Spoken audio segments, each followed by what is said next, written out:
Allah'ın yolida ketkenler ölmez, İslam'ın derdini çekkenler ölmez, ümmetinin halıga yetkenler ölmez, şehitler ölmez, şehitler ölmez, şehitler ölmez, şehitler ölmez.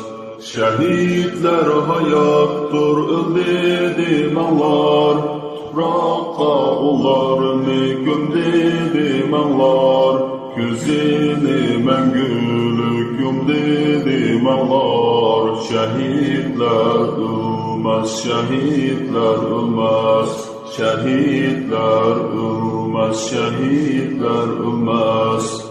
Düşmenge şir bulup etilgan şular, bizlerge ruh bulup etilgan şular, canlarda en aziz yaralgan şular. Şehitler ölmez, şehitler ölmez, şehitler ölmez, şehitler ölmez. Canlarga men bu bir atlansam deyman, düşmenge neşterdek qadalsam deyman, men bu bir şehit bulup atalsam deyman. Şehitler ölmez, şehitler ölmez, şehitler ölmez, şehitler ölmez.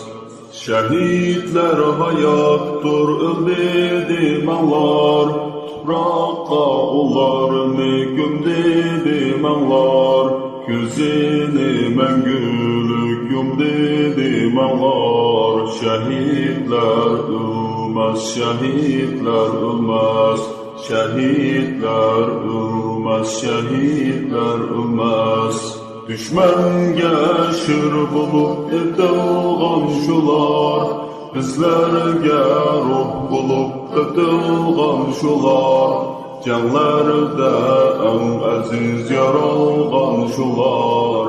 Şehitler ölmez, şehitler ölmez, şehitler ölmez, şehitler ölmez.